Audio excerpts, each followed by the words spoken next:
picked the wrong camera. Oh, I'm good at this. Hello! There I am! Is there still music? Is there still microphone? Yes! Hello! And welcome to my completely professional bartending setup. I hope you can all see okay. Also, can you still hear the music and stuff? Hello, and hello. Maybe turn down the music? I can do that. Music should be very much background. There we go. All right, how is that? How we doing? Loud as hell. All right, are we good? Did I fix it? Have I saved the world? Yo, what's up, sexy evil gay? Glad to have you here. Yeah, what's up, Terminite, Jack Spade, Tyler, Danielle, Space Frog, Kobold, Tyler. Oh, what's up, everybody? Can't find a PDF option for the GM guide? I'm not sure. It's called the Game Mastery Guide, if that helps. Drinking time? Hello. Yes, so, drinking time. The first thing we're doing, we are going to dive into the stream. We are going to dive into the book today. Sorry, the music got louder. That's hilarious. There is a new book. But first, we are going to be making... Right here, we are making the Anashani Tonic, because this travel guide has come with 4 cocktails, as well as real-world ingredients on how to make them. So we're going to go ahead and do this. I don't think I'm going to get very drunk off of them. They're very weak cocktails, as, you know, Paizo's probably not like, yay, alcohol, yay. But we're going to start the Anashani Tonic. I have no idea what this is going to taste like.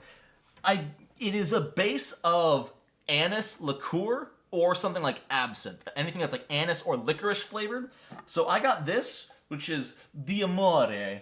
I only bought it because it looks super cool. The bottle's got this like flower decal along it. And it was like $8. So it was nice and cheap. Yo, what's up, Sky? I see you. It is also lemon juice, sugar, and water from the mythical land of Fiji. Or I believe it might be pronounced Fajai. So, let's go ahead and get started. I have my Gen Con shot glass, because this is measured in ounces. It's 2 ounces, which is, I think, a little bit more than a shot. Like a shot and a third. So we're going to go ahead and crack this bad boy open. I also love how, like, the lid is a flower. It's a really nice touch. It's a nice bottle. Ooh, very, very floral. All right. Let's see what this goes. I also chilled this glass, so it looks nice. I don't even know if I'm going to like this. It's definitely going to be a sipping drink. Like, you know, you don't chug anise liqueur. So a little bit more than that. 2 shots of vodka. So there is our anise liqueur, which we mix in with 2 ounces. That's a lot of lemon juice. Holy cow. So 2 ounces of that, 2 ounces of lemon juice. So we just take this full-on lemon juice and it just exploded everywhere. Which obviously I squeezed myself out of fresh lemons, because obviously I packaged this. And I wouldn't just use store-bought lemon juice. That would just be lazy. So a little bit of lemon juice, just as much, equal parts lemon juice and anise liqueur. And then 1 teaspoon of sugar. It feels like this is going to be like boozy lemonade, which I'm excited for. Why do I always drink alcohol when I stream? Because I like alcohol. It also loosens me up a little bit, and I'm much better at rambling when I'm a little bit tipsy. So we're going to go ahead and do this. By the way, get yourself one of these spoons. One of the best things I've ever purchased. Put that in. The spoon slides up and becomes a bigger and bigger serving point. And where it lines up, it shows you exactly what that serving point is. 1 teaspoon, 1.5, less and less. It is the nicest utensil to have. I need a new one. And then, so we swirl this around. We actually mix this before we add the water. So we go ahead and just mix that in. Try to dissolve the water so it's not a crunchy drink. Go ahead and do this. All right. So a lot of it's stuck at the bottom, so we'll see how that plays out. I've made a mess of this table. But then we take our fresh water from the land of Fiji. Honestly, this won't be hard to clean at all, because what I've spilled mostly is lemon juice, which in itself is used as a cleaner. And then we top it off. And we have our Anashani Tonic. So let me go ahead and move all of this somewhere where it's not going to spill everywhere. I'll put this on the living room table, because that's where this stuff should live, except the sugar. I'm going to move that somewhere more safe. And then we are going to get into this book, because I'm hyped. Okay. I'll move this up onto my desk. Slide this out of the way. I think more TTRPG books should have a drinking option. Isn't it great? I love it. I love that. I think four recipes was just enough. So, I am going to go ahead and have a sip of this, and then we'll get started. So, it really does kind of just look like lemonade. It's got a really nice smell to it. Like, it's got the, you know you can smell lemonade. I guess it mostly just smells like sugar, but let's give this a try. Again, I don't know if this is anything I'm going to like, but there's sugar and lemon juice, so. Oh my god, that's delightful. Ooh. It's, how do I describe a drink to people? Like, it does not taste like lemonade or absinthe or anise liqueur. It doesn't even really taste boozy. It tastes, it's very floral. It is incredibly floral in the best way. Here, I'll bring it up so you guys can see what I'm drinking. We are drinking the Anashani Tonic here. This is fantastic. Honestly, okay, you know what, Alpha Hero? I know you were making a joke. You said it as accurately as I could. It tastes like I'm drinking a Leshy. It tastes like I'm drinking a Leshy. In a good way. This is... Oh my god, that's spectacular. Oh, how's the music play a little bit loud? Turn that way down. There we go. This is so good. Oh my god, it's so good. Poor Leshy. Okay, so I should specify, like, okay, I'm drinking a lemon Leshy. Like, there's definitely lemon in there. There's a lot of lemon juice. But that 1 teaspoon of sugar mixed with the anise is just perfect. I'm concerned that you know what drinking a Leshy is like. Don't ask questions. Oh my god. I'm gonna have to be slow with this. The nice part about this is that it's hard to, like, I mean, I don't know how hard it is to make right. I guess so, like, I picked fruit off a Leshy. Yeah, it's like you picked a fruit and are eating the fresh fruit, but it's still sweet. But, yeah, okay, so honestly, the description here is honestly pretty good. Where because you're mixing the sugar and the lemon with the anise liqueur, you get the flavor of the anise liqueur without it being like an assault on the taste buds, you know? A lot of liqueurs straight on can be rough because, you know, they're not sweetened. They're not made necessarily to be had straight. But this is amazing. Yeah, honestly, this would be such a good drink to make in like a pitcher. Like, hot summer day, get some anise liqueur, which again was $8. Get lemon juice, which was like $2. Sugar and water. It's so cheap, but it's so good. Yo, Rules Lawyer, yeah, I'm only doing the one, but we made the Anashani Tonic, and it's spectacular. If you like drinking, highly recommend. I'm gonna be having at least 2 of these during the stream, but let's go ahead and move to the start. And again, it's perfect for sipping because it's strong. It's still strong, but it's not offensive, if that makes sense. So, this book is interesting. I don't know how long this stream is even going to be because it's mostly lore. This is a lore book. The perspective on the glass, yeah, how it's like this. But yeah, are you a... So, hold on. Let me read this like a travel agent.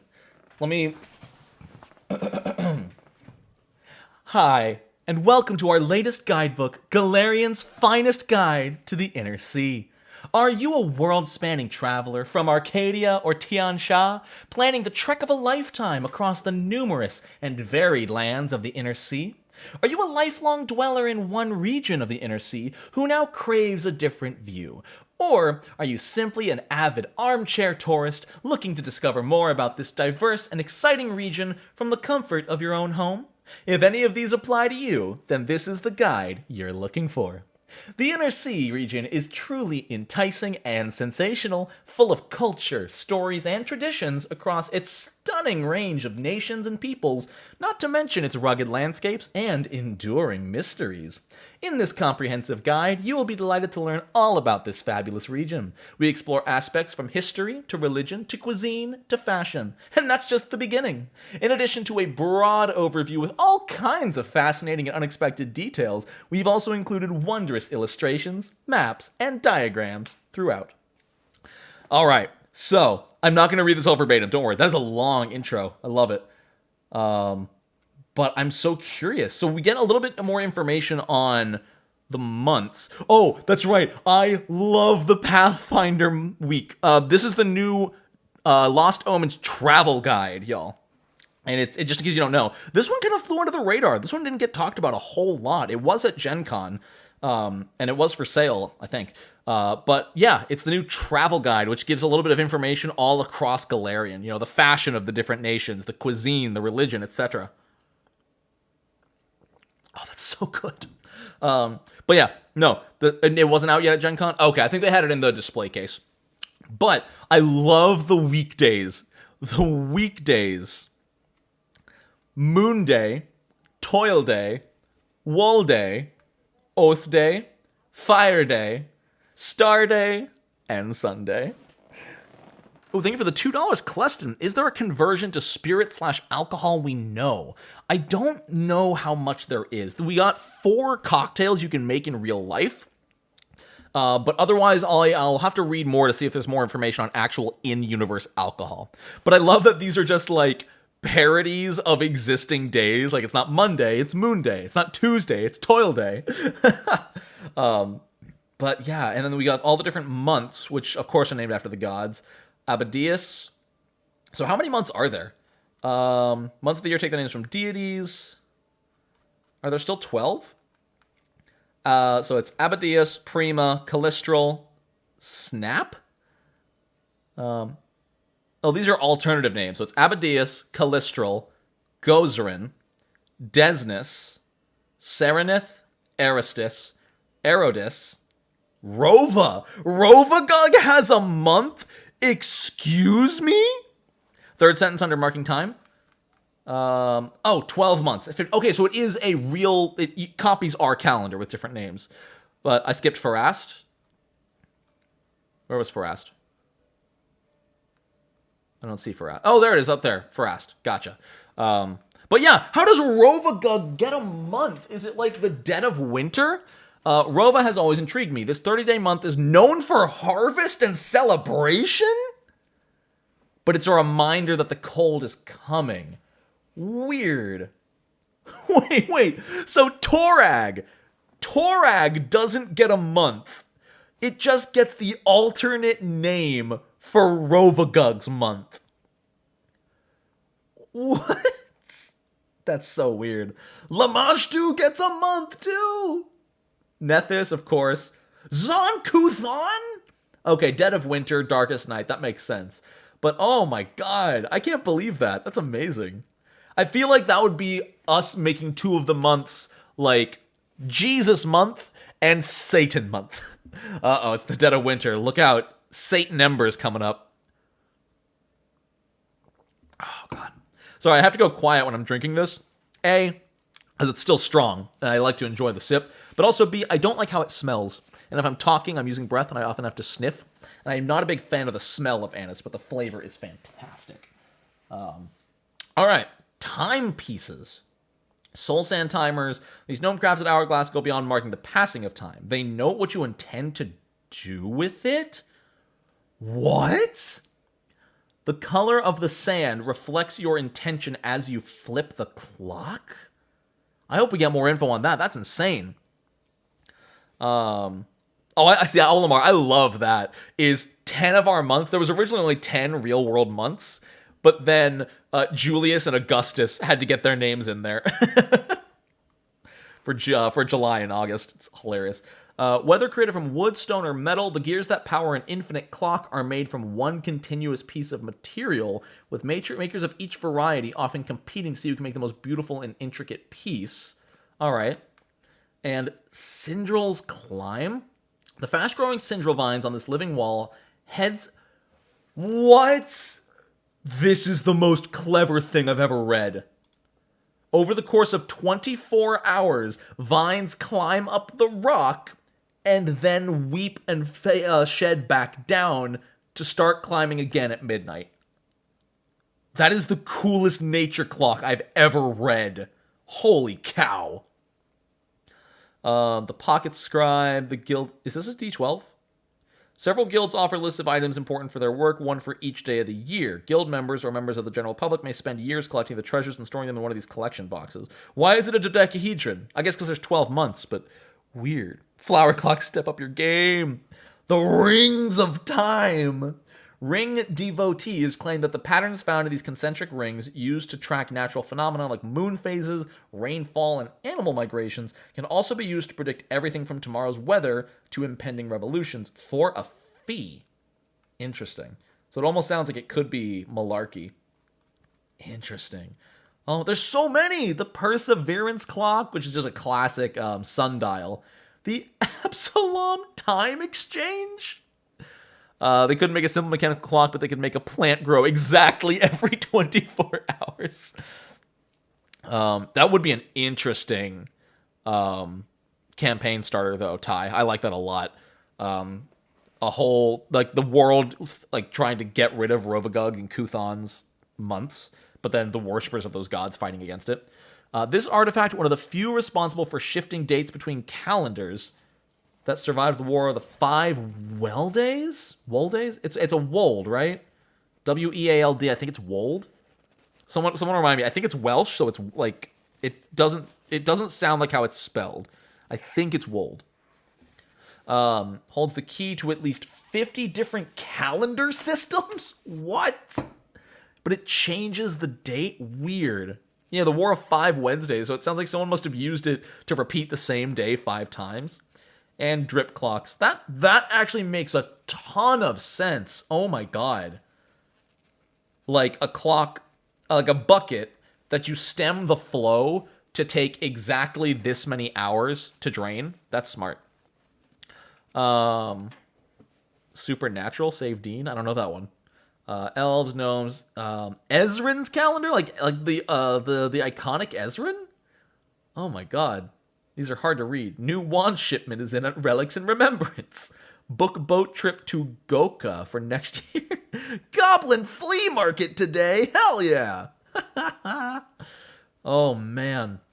There's so much. So I'm curious if there's any mechanics in this or if it is just lore. Because I know these are usually lore, but I've also heard that they tend to include some mechanics. Wait, you say goblin fleas? Because I saw there was like how goblins... As goblins' general distrust of the written word extends to clocks and calendars, most goblin timekeeping is tied either to fire or song. Goblin ember songs, traditionally sung around a dying fire, differ in tune and lyric from region to region, but each follows a precise rhythm that makes them excellent measures of time. In Western Varissia, for example, asking a goblin to cause a distraction 3 also... That's incredible! Goblins only tell time by the length of songs. That's Okay. You go distract them for 2 Macarenas. I'll be out before 3 Rickrolls.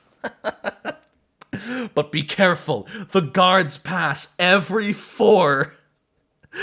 I can't think of music off the top of my head. Yo, Kellen, thank you so much for the donation. Kellyan. Thank you, Kaylin. I appreciate the kind words and the money. Thank you. I'm glad I was able to help you want to get into Pathfinder. I hope you get to play and enjoy it if you haven't already. Thank you so much for watching. That's funny. That's so funny. I love that goblins measure everything in song lengths. All right. Okay, so like rural home, interior designs and stuff. Very cool. Oh, I love these like X-rays. There's a word for these, but they're so cool. Oh, man. Rural life, food. Religion, trade. So this is like just all still the intro. When adventurers show up, well, good luck. Most towns aren't prepared for adventurers. They come with a lot of money and it gets spent. Is Paizo just calling all of us out right now? Is Paizo just calling every single one of us out? That's hilarious. That can be a good thing, but too much money entering a place too quickly can end up wrecking the economy. Fact! That's true! Oh my god! Yo, Creative Burst, thank you for the $2 donation and a donation that should get read out by the text-to-speech while I take another delicious sip of my elixir. Text-to-speech? Excuse me, text-to-speech? Well, I'll read it out then. The only mechanic I know over some backgrounds. Fair enough. Okay. Well, we'll see. We'll get to them. Oh.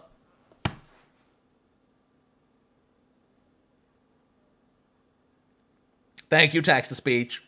Those old herbal remedies that say rub the herb into the rash for 2 recitations of the Lord's Prayer. True. Honestly, you know what? Fair example. Towns near sites adventurers are likely to explore are often prepared, and some even set themselves up as destinations for adventurers. After dealing with the Tomb of Awful, enjoy our Pillows of Wonderful. But really, there's no way to tell where or when they may show up. When they do, it's pretty safe to assume there's going to be some amount of violence and property damage. Some towns don't have the resources or desire to deal with them and refuse adventuring parties. I've never thought of this. But that's such a cool idea. Like, having a town ask if they're adventurers, and when they say yes, they say, cool, you're not allowed in here. But then, like, they let the party try to sneak in. Like, it's not like the taverns or anything will refuse their business. It's money. That's so cool. I've never thought of that. It's such good inspiration. That's what these books are so about, is all just great inspiration for your games. I think it's going to be a must-have book. It's a good one. Cost of housing. Cost of housing! That's amazing. 10-year period. Wait. So, 15,000 gold. They've given us housing costs. They've given us prices! Oh, Paizo, I love you. The following table provides a number of different types of homes and their prices. The prices for housing are the cost to purchase a home outright and the monthly cost. Oh, so it's 15,000 gold to buy it, and then 300 gold of monthly upkeep for, plumbing and lawn care and everything like that. Yeah, the average cost in most rural areas, but can vary significantly. GMs who wish to modify these costs should generally remain within 15% adjustment of the listed costs. That's fantastic. So, hold on, what is the wealth by level? Wealth by level to E. If you were looking for a $15,000 luxury home, you would need to be... Holy cow! How long's the stream been up, Quinn? About 20 minutes. And the first 15 were me making a drink. Now there's rent on bought property. Honestly, this isn't a bad idea. The monthly rent, it would take how many years to catch up to this? Just to catch up to the 15,000 gold, you would have to own this for, well, I guess only 2 years. In 2 years, it catches up to the base price, and then you're effectively paying double monthly. So within 4 years, you're paying more for the rent. The monthly cost is your mortgage. Oh, is that what it is? And the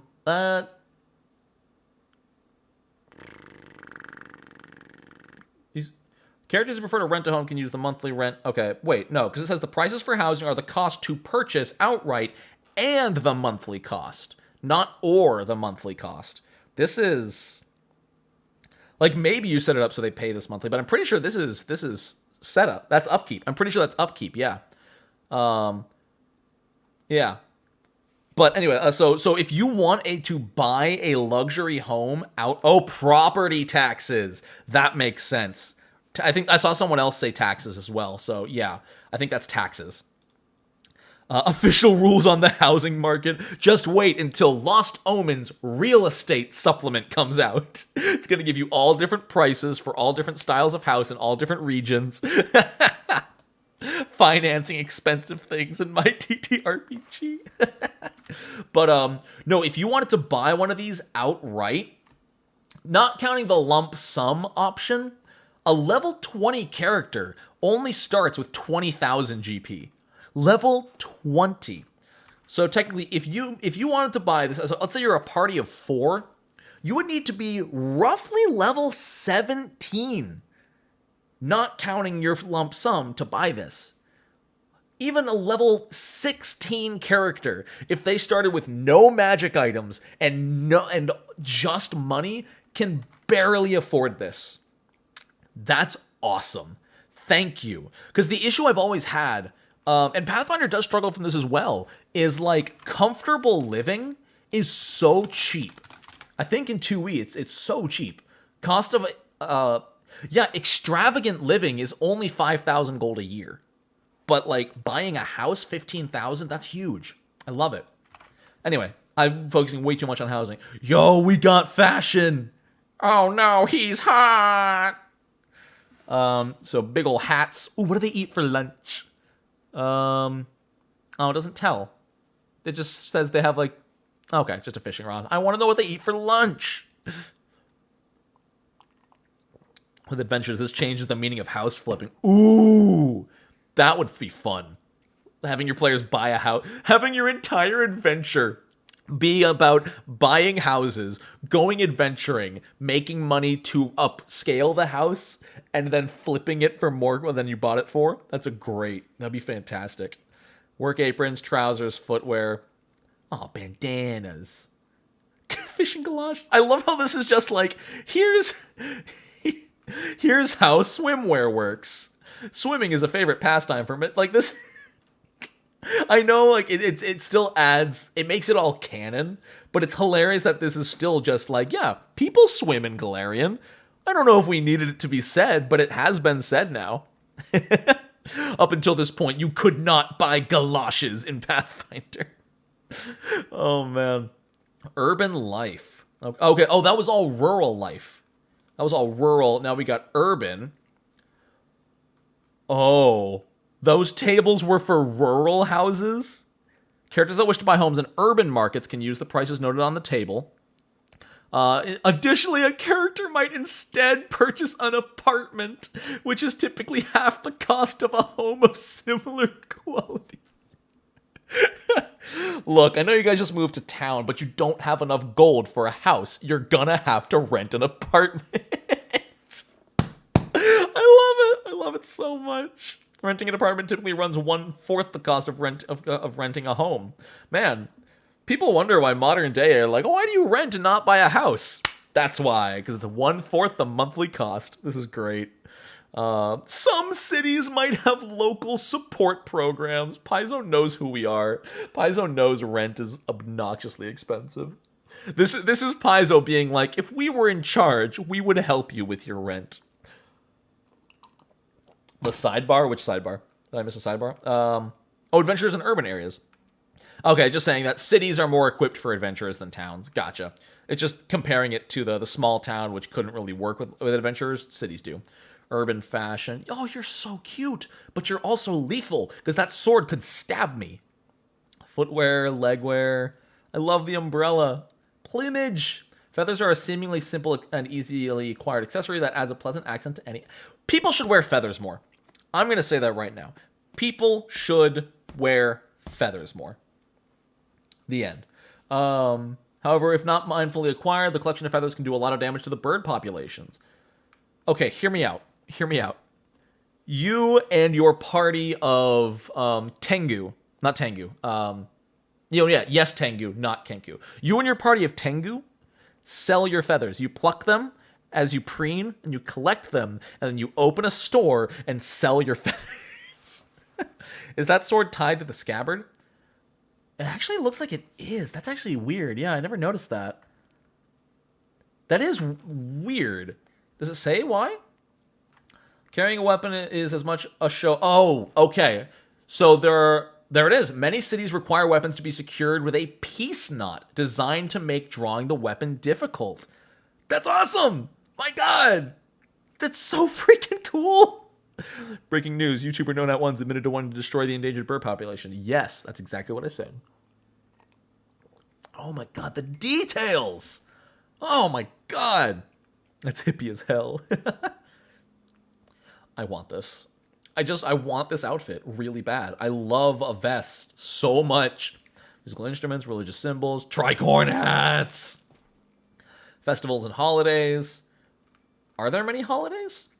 There may not be an abundance of holidays in one particular location of the Inner Sea region, but from a broader perspective, the region as a whole perpetually celebrates them. When I tutored students in the Sword, it seemed wherever I traveled, I ran into a holiday that was about to begin or had just ended. Preparation for holidays creates an air of excitement and anxiety. Every holiday is a chance for a business to come back from the verge of bankruptcy, for youth to find his first love, for the unassuming to prove their mettle in a drinking contest. That one's about player characters. Yo, welcome, Osmium. This book is just lore. Lore about the world. A little bit about, like right now it's going over universal stuff. I think farther down it tells us more about specific regions, but it could be wrong. Interesting. Days focused on the arts might celebrate the works of a particular artist. Memorial celebrations tend to be more somber affairs. Interesting. So they've avoided stating like any specific holidays, which I think is cool because it gives GMs the complete permission to just be like, today's a holiday. Today is the Fisher's Day, where everybody goes fishing except the fishermen. The fishermen get to sit at home and relax while their wives and children and their friends go out fishing in their stead and cook the fish for a nice meal. I think you can just come up with stuff like that, which would be fun. There are no new classes in this one, Clement. No, this is a lore book. Oh, never mind. There's all the holidays. Found them. Found the holidays, guys. New Year, Ruby Prince's Day, Merry Mead. I want to know more about Merry Mead. This is cool. Now they even have leap days. Interesting. And there's a holiday on the leap day. That's cool. That's really cool. My condolences go out to everybody in the world born on a leap day. Excuse me. Cheliax has a loyalty day? Does it actually? Yeah, Cheliax loyalty day. Amazing. Oh, I had a freaking campaign in Druma. Damn. Why didn't I know about this? That would have been awesome. That's cute. Oh, here's Merry Mead. Festival fashion. Oh, he's cute. Oh no, he's hot. Caden crowns. Small tin crowns made in the shape of vines. Vines? Why vines for Caden? That's weird. Handkerchief, scarves. I love a scarf. Can we just talk about how great scarves are? I want them. You can make a leap day character. Everyone gets a 24-hour jump spell for leap day. So is he single? I hope so. Caden's tankard. Caden's symbol is the tankard, but I've never once seen a tankard that's purely symbolic. Let's go! Everyone carries a tankard during Merry Mead because the point is to finish all of the old year's leftover drink. Let's go! They avoid getting ragingly drunk, but a bit of a mess is strongly encouraged. I want to celebrate Merry Mead. Oh my god. Okay, I don't know if there's any Paizo employees in chat right now, but I want to make this happen. Next PaizoCon, which hopefully will be in person. It'll depend on the state of the world, but next PaizoCon, I want to host a Merry Mead event. Like, make it like 8 p.m. after hours in the thing. We'll set up like a nice little buffet table. Everyone can bring their own drinks. I think it would be so much fun to celebrate Merry Mead at PaizoCon. That would be so much fun. So Trolljet, Caden Kalayan was a random dude. That's the thing. Caden Kalayan, his backstory is he was a dude. He and his friends got wasted out of their minds. His friends said, he said, hey, I bet I can do the test of the Starstone and become a god. Which the test of the Starstone is a massive physical and mental test, which usually kills the people who attempt it. But those who succeed instantly ascend to godhood. It is one of, if not the strong, hardest test in Golarion. And Caden, blitzed out of his mind, said, hey, I can do this. And then he did. So now he's just the god of merriment. Everyone bring your half-drunk alcohol that you've kept in the cupboard for the last 5 years. Yeah! That sounds like a party. That could be the name of your room party as well. That's fair. That's fair. Paizo doesn't let me run Merrymead, I'll run Merrymead. One of the stories is that he did it as a drunken bet that he'd get to shag Calistria. But did he? It's a pub crawl day. Wait, Merrymead is a pub crawl. Oh, it's specifically a pub crawl with outdoor activities that take place in the dead of winter. Given that, celebrants often wear scarves. All right, who in the New England area is meeting up for a Boston pub crawl? Who in the Maine, New Hampshire, Boston, Rhode Island area is meeting up in Boston for a big pub crawl? It struck me as funny until I saw how the Cadenites invite strangers to embrace their scarves, sharing their warmth, food, and joy with the poor, the lonely, and the exiles, even half-orcs like me. I did not expect to feel emotions here. Oh my god. Merrymead stream when? Worst case scenario, we'll do a Merrymead stream. Worst case scenario. I'll do it at like... So the problem is I want to do it at like 11 p.m. for the sake of, you know, the little baby men going to sleep. And then we can do this while it's all late, all the adults. But 11 p.m. for me is like 4 in the morning for a lot of you. At the top of the page is also explained what it is. Of the many celebrations I've had the fortune to attend, Merrymead and Curtain's Eve are two of the most memorable. Merrymead was started by Druma's Cadenites, who had the brilliant idea to host a massive party to drink the remains of the previous year's alcohol in a symbolic act of drowning unfinished business. That's cool. Current's Eve is more somber, as it's a festival for sailors seeking the protection of Gozra, deity of storms, to ensure a safe voyage. Like many holidays and festivals, both celebrations have unique garb and activities. Cool. So the book is written from the perspective of... What was her name? Come on. Is it Keturah Veshanayak? I can't... Is that the employee or the person? I think it's... As always, Golarions find responsibility for the misuse of information found within the... Does it say near the beginning? So it doesn't quite say exactly. I think that's the... Did they introduce themselves at all at any point? Because I haven't seen a picture of the author yet. Because this is all the author of, I believe, Keturah Veshanayak. Veshayak. But Time to Kill by Lady... So I don't know. It's hard to say. Each segment is written from a different person's perspective? Okay. So then if we're talking festivals, then festivals was written by...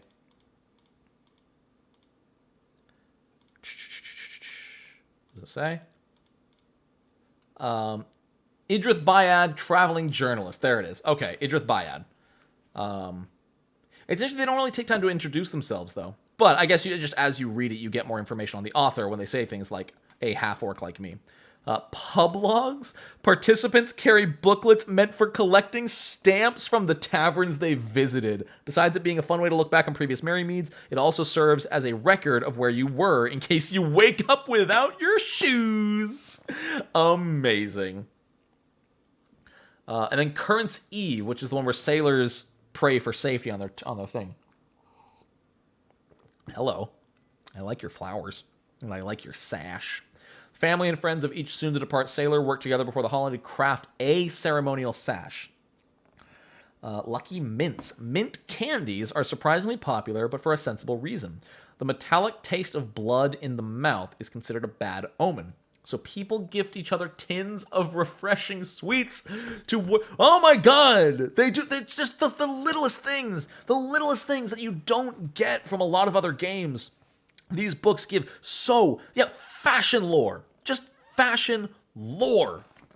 God, it doesn't... So, like, that's the thing, is these books don't just say, yeah, they make sashes. Yeah, they make bracelets. Yeah, they play dominoes. No, they say, oh, they play dominoes because sailors need entertainment during their journeys. Also, because this celebration is about the sailors, people are playing dominoes everywhere to celebrate the sailors. Like, holy cow.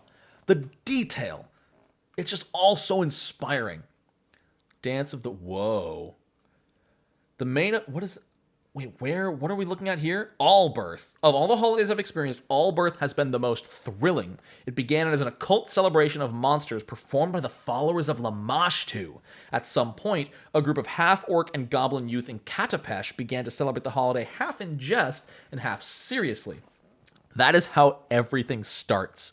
Do you know how many things that have become regular parts of my vocabulary I started by saying it sarcastically? I used to say fam and lit sarcastically, like, oh, these words are so stupid, said by young people. What up, fam? Yo, this party's lit. And then I found myself doing it unironically. I'd be like literally in casual conversation, I'd be like, I got you, fam.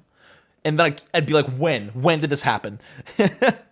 The trend has gained popularity. What was once a day of blood-curdling ritualistic sacrifice has become a day of temptation and celebration. Ooh, I want to learn more about this. What'd you miss, Fat Boy? Just a lot of lore. Nothing mechanical. Just a lot. We're learning about the fashion, the housing market, the festivals of the Inner Sea region. To this day, I have never dabbed. That is the one thing I will never do. I will never dab. I'll do the Mr. Universe pose all day long. I will never dab. Dance of the Beast. The main event for the night is a dancing competition.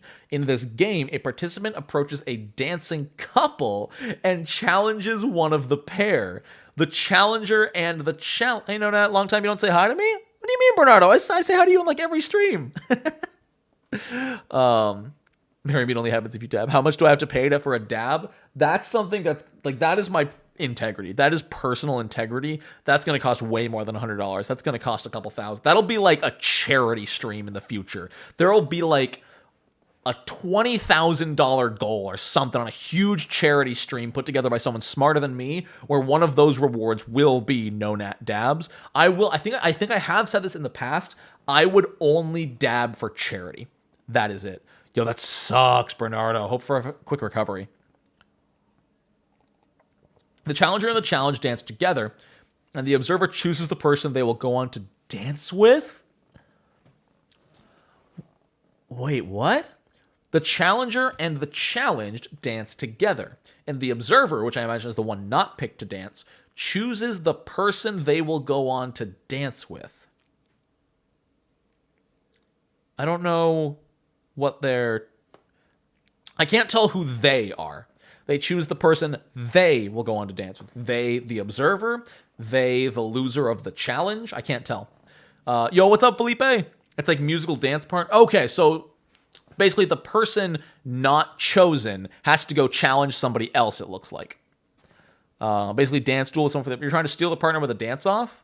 You're dancing to compete for the hand of the observer. Oh! The observer chooses the person of the two, challenger and challenged. Okay, I get it. Okay, so if you lose the challenge, you lose the dance-off, you need to go challenge somebody else. Woof, that's awesome. Gruesome. Well, that's the thing, Mabs, is it's not even for Lamashtu worshippers anymore. They literally say that it grew in popularity to the point where it's not as bloody as it used to be, but it's still a celebration of freedom and temptation across Golarion. Entrails and blood provided by a butcher are used in fortune-telling rituals. These rituals are genuine and usually performed by an orc or half-orc ritualist. Here, they're performed with all the gravity of hundreds of years of history. That's so... God, it's like a tarot deck, but instead of a deck of cards, you just reach into a corpse and pull something out. Ugh. This is everything I hope for in a book. Cultural information and nuances, right? Again, all of it is not, they do this. It's, they do this because of this, which is so important. Yeah, orc culture for one thing. Thank you. This reminds me of like I Spy or Where's Waldo? Or I think in other parts of the world it's called Where's Wally? I don't think he's called Waldo in like Europe. Albirth performances. Throughout the night, performers go on stage to play music, read poetry, and act out excerpts from... This is my kind of celebration! A popular theme in these works is the artist's experience embracing, rejecting, or reinterpreting their heritage as a descendant of Lamashtu. Ugh! Wally in it. I love this so much. Trolls in Kaer Maga do that. They slice themselves open, pull out their entrails, divine the future, then let their regen fix them up. Ah! Happy Albirth, everyone! Here's Wonderwall. There's more! There's a whole second page! Throughout the night, attendees can also marvel at sculptures of monsters and demons created by local art. That's just art. Abyssal Heartbreak. The final act begins when two individuals are elected to play the role of Lamashtu and Pazuzu. The deities were once lovers, but Pazuzu later betrayed Lamashtu. The chosen individuals play out a scene of their destined reunion, engaging in theatrical combat. Let's go! so cool. Oh, there's the symbol of Lamashtu right there. That's awesome. In Katapesh, food tends to be hearty and rich in flavor, such as thick stews of lamb fat and okra, or meat sauces of beef and cumin served over. That sounds so good. Oh man, just like beef sauce on flatbread. Oh. A common refreshment is a fermented beverage made from the sap of the box elder. The sharp, sweet alcohol known as beast syrup smooths the transition from dancing to one-on-one conversation. I think there are food recipes, too. You book what you missed? So, King, this is giving us a lot of information about Golarion, like, culture. You were looking at fashion, the housing market. Right now we're in, like, festivals and holidays and how they celebrate. It's so cool. Demon lords know how to party. Surprising no one. Another popular decoration is a curtain woven from vines and sprigs of 3-leaf box elders. They're placed over all alcoves. Okay, so this is like a huge private party. What is dessert? Pudding made from milk, semolina, and sugar, as well as roasted nuts and fruits like candied dates. Afterward, attendees escape into the night. Oh my, it's beautiful. Oh my god, it's beautiful. The masquerade, the armor.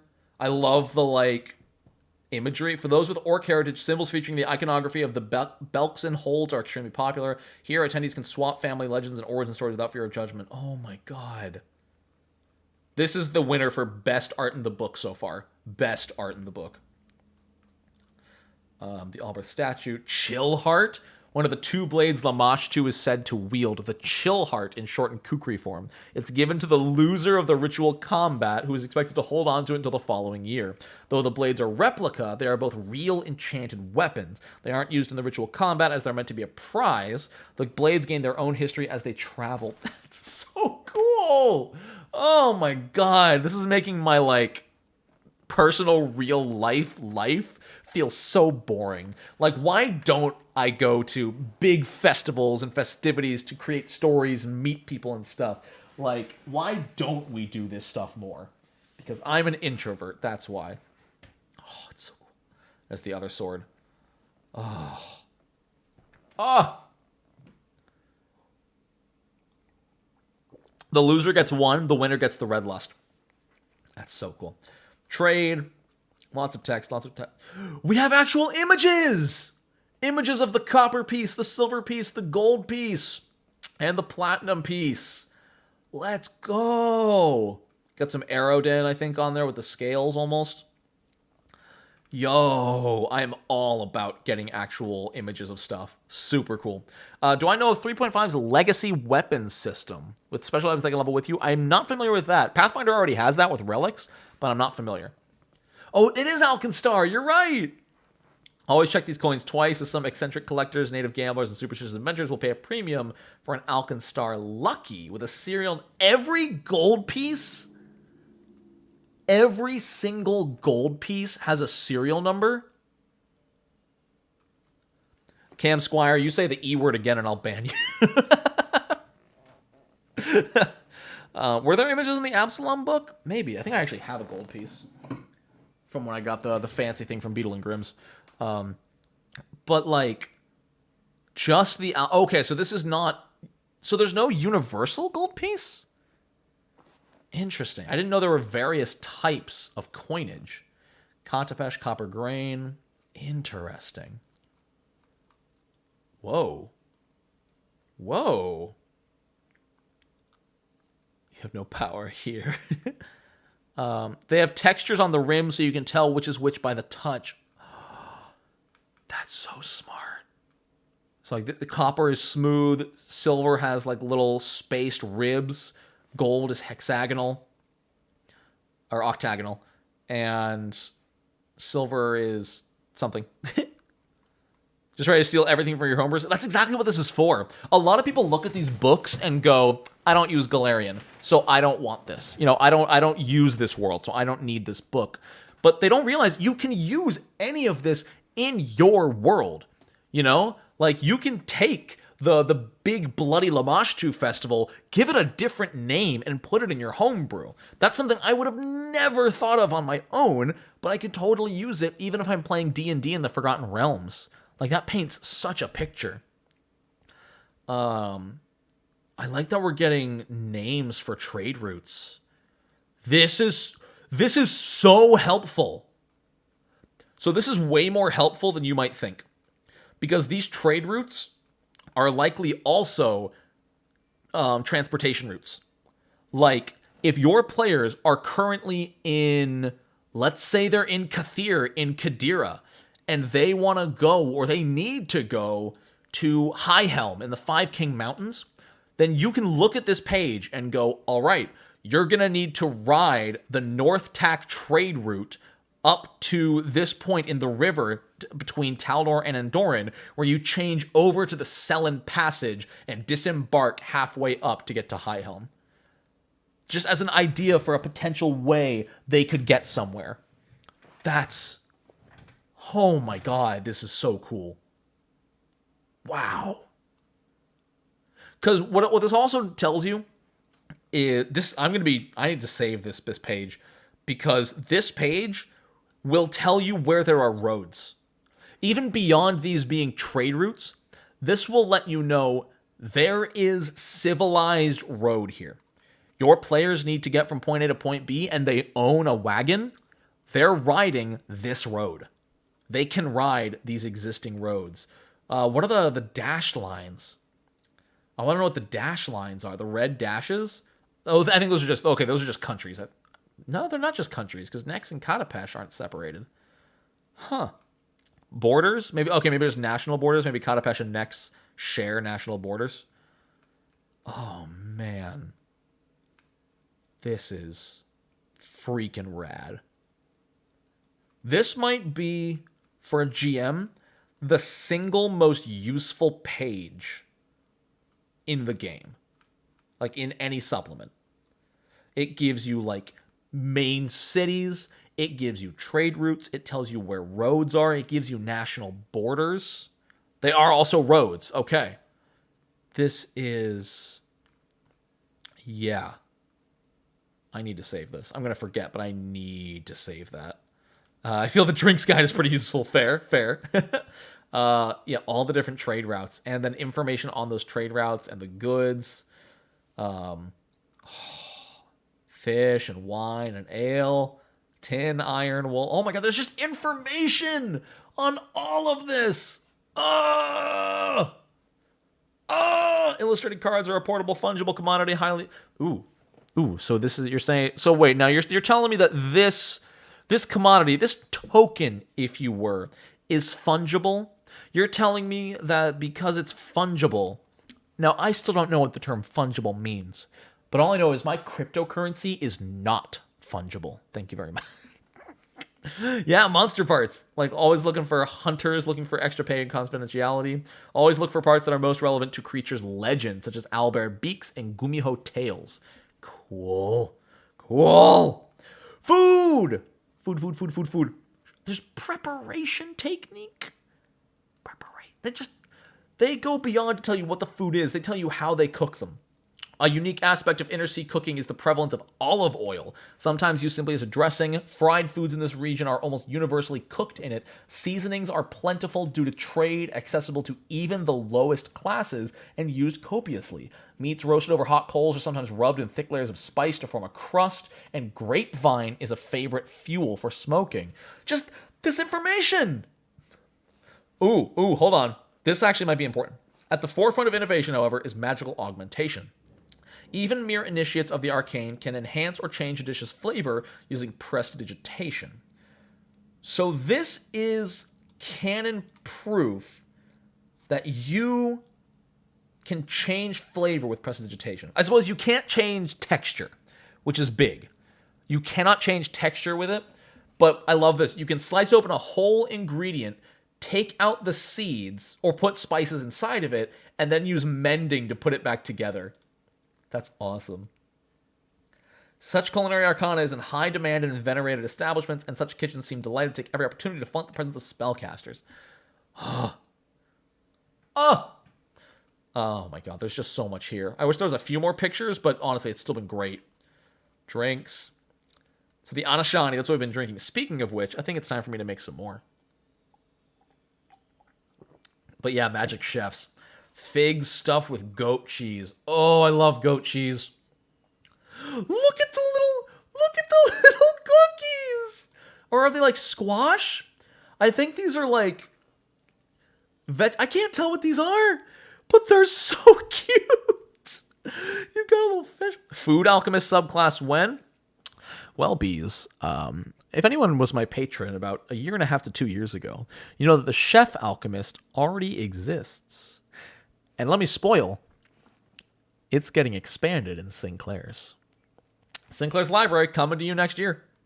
Probably like ideally January. But yeah, there will be a chef alchemist subclass in Sinclair's. Just greatly expanding on mine. Honey glazed wild carrots, quail eggs. Quail egg stuffed quail? That seems so wrong. That's some turducken level. Wood ear mushroom queen's cheese soup. Red wine. Oh, red wine up here and coffee here. I thought there was red wine in the coffee. Oh my god. Pizza! Oh, it's a tart.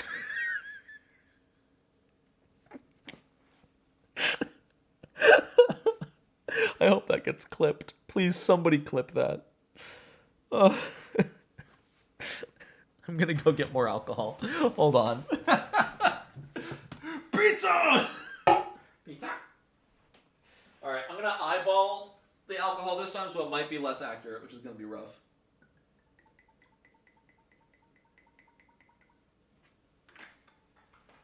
Eyeball the alcohol. Eyeball the lemon juice.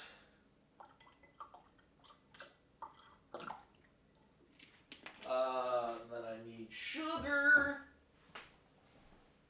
Sugar, she's refined. Oh, how does that song go? Tick, tick, boom. I haven't listened to you in too long. I'm sorry. If you haven't seen Tick, Tick, Boom, by the way, you should. Also listen to the original because there's a great song called Sugar. Alright, let me stir. I'm almost done. Don't worry. Just keep looking at the pizza. Alright? And if somebody did clip that, please send it to me on Discord or post it in my Discord and tag me. Because that would be spectacular. Oh, I just sent alcohol all over my floor. I'm clean. It's fine. Don't worry about it. I'm okay.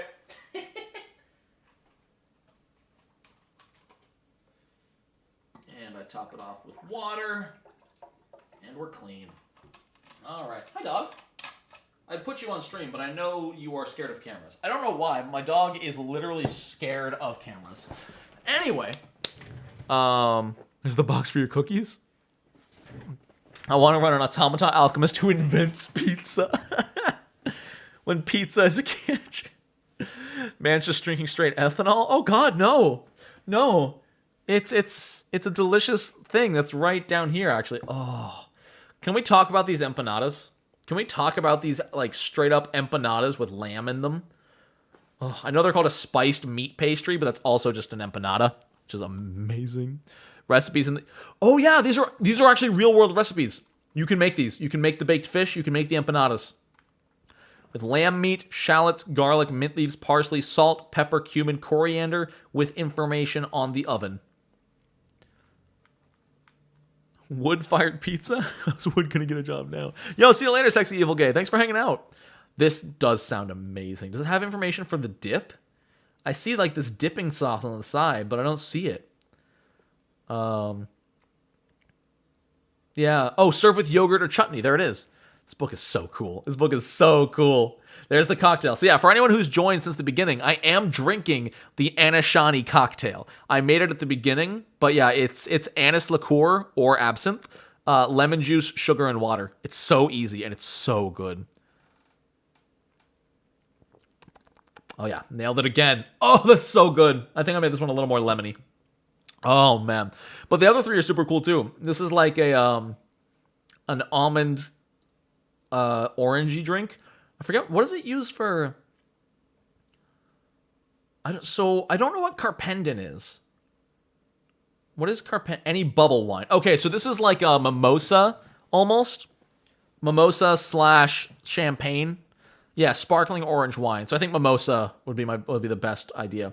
I wanted to make the fruit cornucopia, but I could not be bothered to dice strawberries, apples, oranges, seed of pomegranate, chop up some mint, and zest of lime. I could not be bothered to do that. It looks and sounds amazing, but I just couldn't. Also, it looks like there's grapes in there, but there's no grapes listed. But yeah, it's just like throw a bunch of fruit in here, add some rum, and mix. Pathfinder cookbook. Just the 2 pages, unfortunately. There's 4 cocktails and two things here. But I would totally buy a Pathfinder cookbook. I also thought about making the spiked mint tea, but I didn't know what mint tea was. I guess it's just a mint flavored tea, like a tea made of mint. But this sounded good too, and the spiced simple syrup sounds amazing. Cinnamon, sugar, a little bit of garlic, I think. Oh no, cloves are different from cloves of garlic, but yeah, it'll be awesome. And then fashion, more fashion, really. Yo, look at the elf fashion! Figure that figure. Anyone can achieve the queen silhouette with a large bustle padding the hips and rear and a long corset sweeping up over the full bust. Fair, you know, that's real. Can we look at this? Ow! They're so cool. Green Envy. Queen Talandia is known for sometimes draping herself in living plants. Get her style yourself by slipping the stems of flowers or leaves through your buttonholes. Misread that for a second. Winter warmth! This beautiful wool riding jacket is sure to keep the queen warm day or night. Features a glamorous high neck and full mutton sleeves. Mutton sleeves, huh? They padded the curves rather than shrinking the waist. Absolutely, yeah. No, straight up. Like, back in the day, it was just... Back in the day, and to some extent today, it's just about widening everything to make the proportions look, quote-unquote, favorable, and then just tightening things to push everything in one direction. Like, corsets are not comfortable, but they're... School! Oh! Bag of holding, question mark? Mogambia students need lots of materials for their studies, and... Perquisite? It's not Percocet, because that's a medicine. Keep everything on hand while on the go in a stylish leather shoulder bag. Oh my god. That's so fun. That's so cool. Killer coat. Nights in Ustalav are cold and gloomy, but you can keep the chill from your bones by layering up with a long canvas duster. These are like ads, and it's fantastic. Oh, yeah, this would have been great to have in Strength of Thousands. I love her colors going on here. The red, blue, and purple. And yellow, really just all the primary colors plus purple. Oh my god. So good. I scrolled really fast. I thought this was a shark. I thought this was a fin. And then the curve with some teeth. I thought it was going to be a giant shark.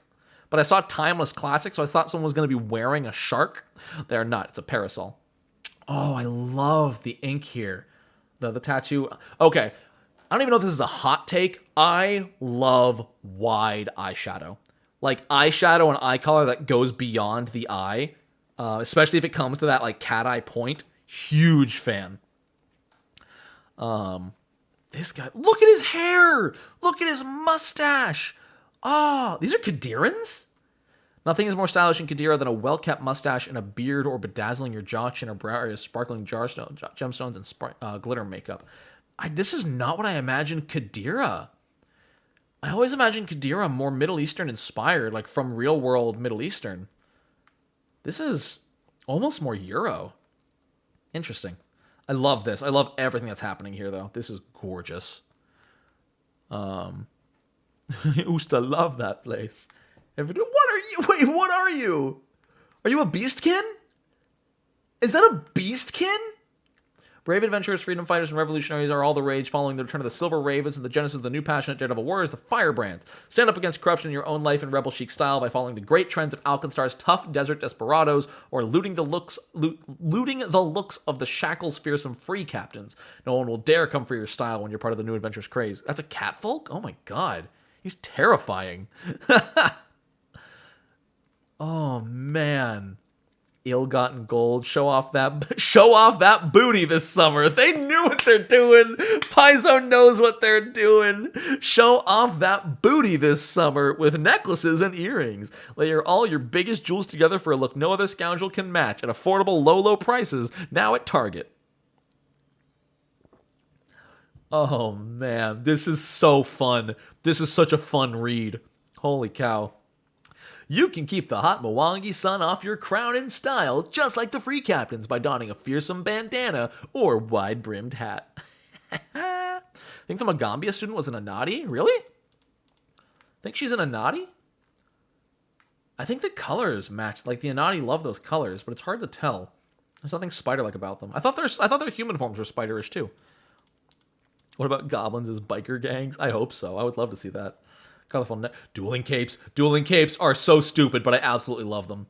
Shawanti tattoos. They're more than mere accessories. Okay. Sensible aprons.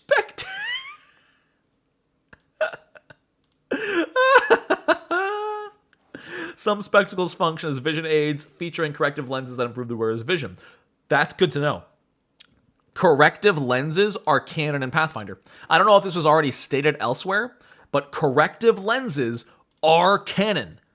My next character is going to have bad eyes, and I'm looking forward to it. They're ridiculous, but they're fantastic. I love it. Walking canes, hand muffs. I love the the wood mannequin pieces showing these off. They're awesome. Grand Bazaar, nice. Anati NPCs in Strength 1000 say their true form is a hybrid form. Okay. Hybrid. So hybrid would still have some spider-like to it. Oh, I want to see some art. This is going to be interesting because artwork is like 2 layers deep. Because not only are we looking at artwork, we are looking at artwork created by a fictional artist being replicated by a real-world artist. I read only half the comment. Oh, true form is hybrid form. Mwangi Expanse's true form is spider. Oh, interesting. Does it really? That's interesting conflict. But I want to see this so bad. How are they going to do this? They add artists. I wasn't ready for this, but it makes sense. And that's so good. Oh my god. They have a whole page of famous artists in the world of Golarion. That's incredible. I was like, yeah, let's see some artwork, let's see a book, whatever. No, they're like, here are the people who are like famous, well-known. So I think these are like, you know, the Van Goghs, the Beethovens, the Agatha Christie's. Avaya makes erotic statues. The erotic sculptures of fellow tiefling Avaya, which feature succubi embracing and loving sexual positions, show up in the most unexpected places. I've even seen a full chess set of her miniatures with her beloved Moonlit melding as queen. This is the correct way to do sexual content. Yes, Paizo, let's go! So, sexual content does not need to be offensive. Sexual content does not need to be dirty or even explicit. Mentioning that sexual content exists is such a good way to do it. They're not like, it's not like here's some boobies. It's not like, look at this. It's, this exists. This person makes it. Period. The end. If you want to know more, make it up yourself. If you don't care, keep scrolling. Well freaking done. Well freaking done, Paizo. I love it. What does Maravesta do? Often credited with inadvertently starting the spread of skew plays. When even her murder by the Red Mantis, she was murdered. So she wrote a play. I think it sounds like it was almost like political propaganda, but she was murdered and they couldn't stop the spread of the play she wrote. Other writers saw parody as a potential path to fame. Let's go. Oh, she was a satirist, so it was like social commentary. Incredible. It makes sense, yeah. Oh, Del Ravanas? I hate including tavern singer Del Ravanas on any list, but his fans are too loud and legion to ignore. Still, for the record, his most popular tune were all stolen from better artists. Does Pathfinder have a Justin Bieber. I don't know if Ed Sheeran stole that much. That is hilarious, though. That's so funny. Oh my god. Cold Spell, Hearts of Stone. Oh man, Night Whispers. I want this framed. Oh my god, that's beautiful. I would kill to have this framed on my wall. I would hang that right here. That would sit right there and just hang out. Oh my god. With the proliferation of troops claiming to be the authentic Endless Dance, this charcoal and color pencil sketch may be the only real way to know which one is telling the truth. If you look closely at the faces, clothing, and background of this depiction of the dancers mid-jump, you'll notice them changing as the real-life performers and locations do. Some reports of the drawing predate its official creation in 1001 by an unknown elf artist, leaving many to wonder at the magic that makes it possible. Oh my god. That's so beautiful. A Love That Loss Can Bear is a traditional Chilaxian opera or Quartosi dance piece. I believe the key to its success is that it's both. Audience members can listen to a stirring lament of lost love against an all-string orchestra, watch the dancers beside it partner in a series of lifts and turns that paint the emotion as nothing more than a fleeting indulgence, and marvel at the imagined conversation between them. This masterful melding of forms created in 3225 by a group of students at Kith Bardic College who call themselves the Six may never be equaled. Oh my god. All this information, it's so good! Swine! First edition of this annual art folio in 4617 claims to have captured every iteration of every mural ever painted in Brasselworks' famous Splatter Alley. Oh, it's just a compendium. It's so good. Architectural... they're giving us different styles. It's a big chest! It's a big chest! I don't know if it's supposed to be. A style which is inspired by elven construction features rounded edged walls, hanging vines sculpted in metal, and recessed stone arches that evoke the Ayudara, each of which is filled with a lifelike mosaic of a different land. Earthbound! I love that game! Anyway. Wait, that's a Tales from Another Absalom? Oh. Love Another Absalom stories? Wish they never had to end? These popular performance pieces by Shahari Orr reimagine and build on these tales of life in the Shadow Plane. Ooh. Cool. Oh, man. The Cipher Gate? This massive stone arch which straddles the entrance to the Riddleport Harbor is likely one half of a ring now buried within the rocks of the harbor bottom. In recent years, cipher mages seeking to test the theory that the gate was used by Rune Lord Karzug have begun trying to excavate the bottom half despite the danger it poses. Holy cow. That's wild. Could you imagine if we just had inexplicable things like this in the world? I'm sure there are. I mean, there definitely are. But it's still wild to me. Eyerspan? That's a shark. Why is there a shark? Hello, shark. Even in its current ruined state, the Thessalonian structure known as the Giant's Bridge looms over Magnamar, standing over 300 feet above sea level and 100 feet wide. Almost as impressive, the broken edges of the span still faintly glow with whatever power was used to create them. This doesn't look like a bridge. And there's the slightest gap between the support pillars and the bridge's main bulk that points to some lingering magical force. Fortunately, exploration of this phenomenon has been sidetracked by endless debates as to whether the openings and columns within each support pillar performed a function. This doesn't feel connected. We do, but ours is a giant pink rat. Wait, Eleanor, that's real? It was a bridge until Earthfall. Okay. Wait, Eleanor, I thought that was fake. I thought that was like an Onion article. That's real? The giant rabbit? The Eyerspan is a dungeon in a Pathfinder 1 adventure. That's awesome. Pyramids, a guild house, the Ruby Fortress. Hold up. We about to look into Pastimes. I really hope there's some clever integration of like streaming or something in here. I am so excited. What do they do for leisure? Collecting, sure. Crafting, exercise, of course. Games. Google the giant pink bunny in Artesina, Italy.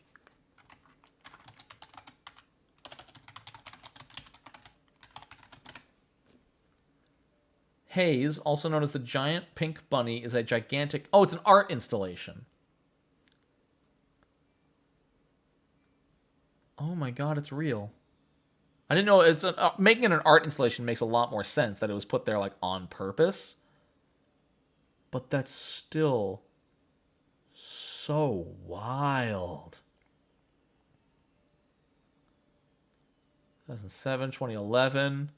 Haze is supposed to last until 2025, but in 2016 it had almost completely decomposed. It looks like only the outline is left. That's too bad.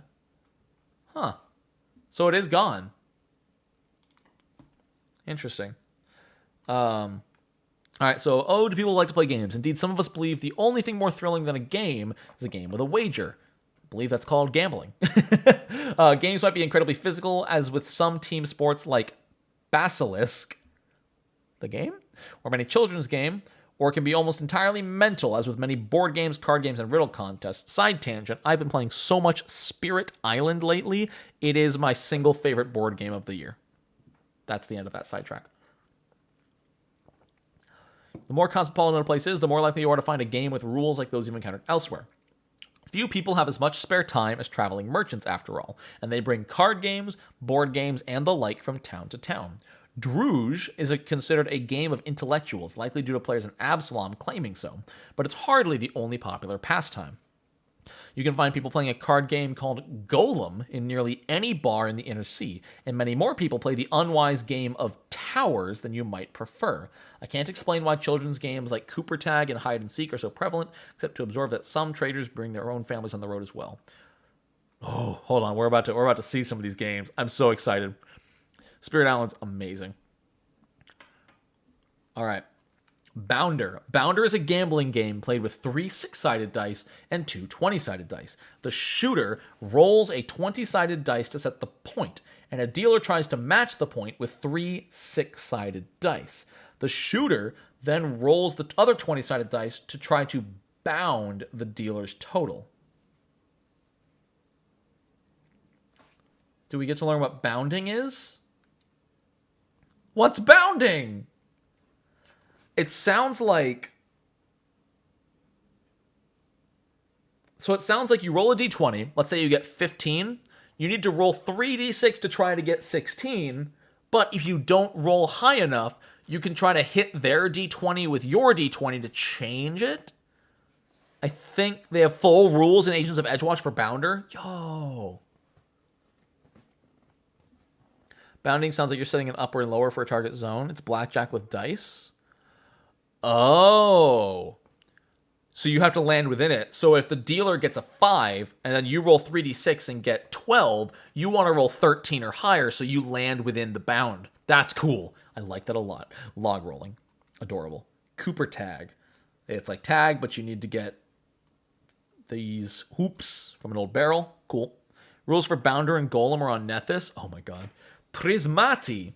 This team sport is played by Fae of the Verduran Forest, as well as commoners in Andorran and Taldor. The players throw and catch stones or balls of the team's color, getting them into areas marked by scarves. Adorable. It's like Capture the Flag almost. Feather pressing, style art. Imperial Conquest. In this strategic board game, up to 4 players take turns placing tokens on a board where each square is worth varying points, claiming territory by flanking other players' pieces or chaining flanking lines. The game is popular among courtiers, monks, and tacticians. It's Risk. It's Risk. Oh, this is great. Knivesies! This blood sport is played where the law has... I just love that it's called Knivesies. Oi, Gov. Come over here. Guy's missing an eye. I challenge you to a game of Knivesies. Not Knivesies. Yeah, Knivesies. 2 opponents with their right hands tied together stand atop a table with a dagger, and the wagers of the betting spectators between them. The one who grabs up the most coins and doesn't die wins? Oh, God! That's horrifying. That's terrifying. Oh my god. All right, people are excited about towers. Most people consider the Harrow deck used by Varisian fortune tellers to be a mysterious and dangerous conduit to occult truths. Unwise gamblers sometimes play a game called Towers. playing matching cards. Okay, so it's Go Fish. It's Go Fish, but you're playing with tarot cards. That's great. Gambling. Oh, that's so cool. Oh, it's so cool. 6, 7, 8, 9, 10. Ooh, nice straight. Is that a straight flush, my guy? You win, straight up. Golem, we get rules for a game. We get rules for a new card game. Hold up. I'm getting a set of cards. Does it use a deck of cards? Oh my god. Hold on. Yeah, hold on. Let me get my deck of cards. I am all about this. You have no idea. Card games are some of my favorite things in the world. I adore card games. All right. Let's go. So this is already shuffled, yeah? Okay, yeah, these are already shuffled. So let me just go ahead and real quick...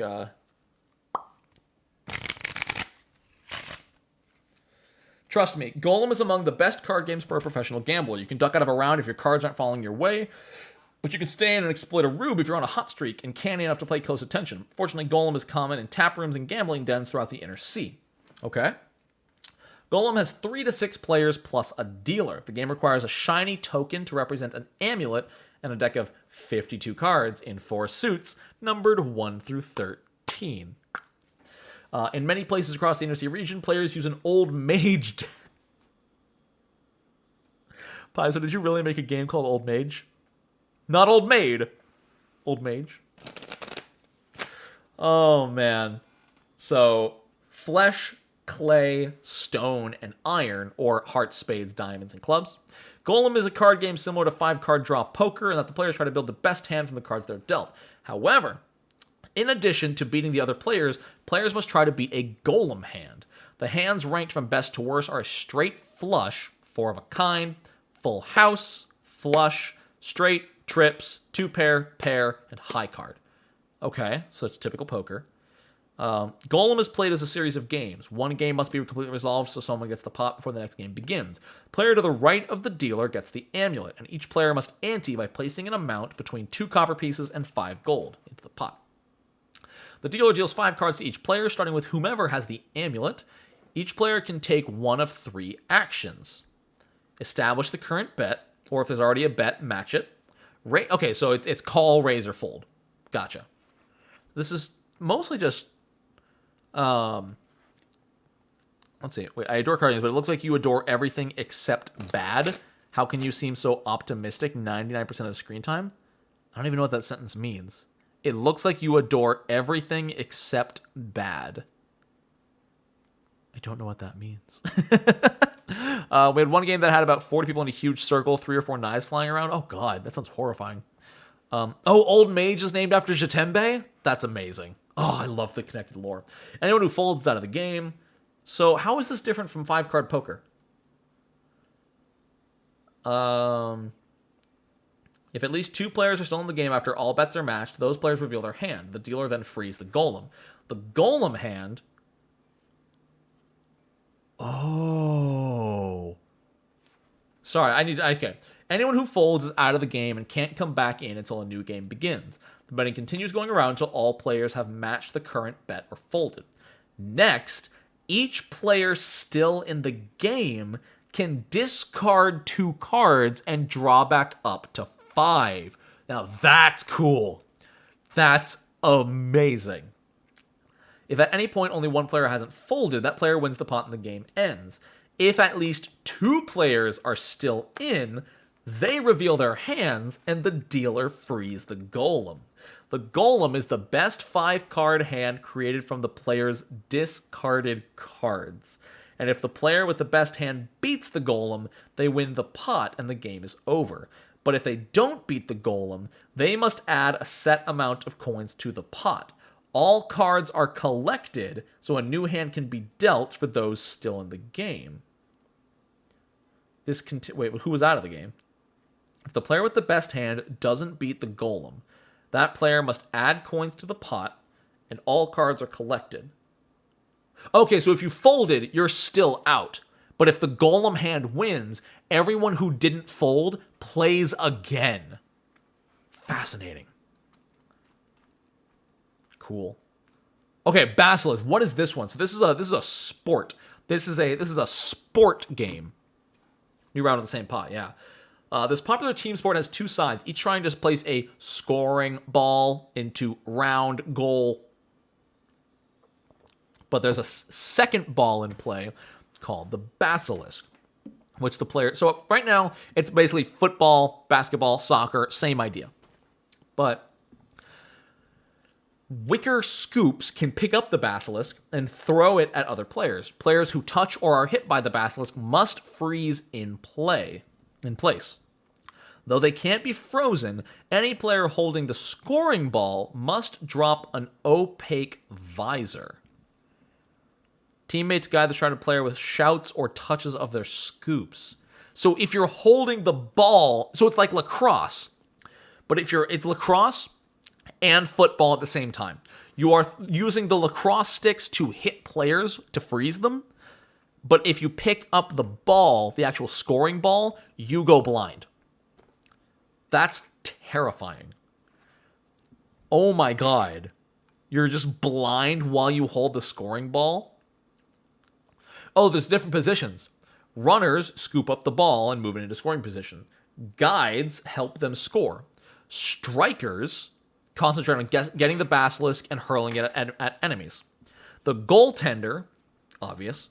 The shield intercepts the Basilisk ball.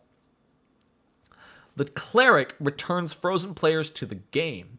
So there's just a specific cleric that can rejoin the game. But what happens if the cleric gets hit? So I guess you want to hit the cleric first.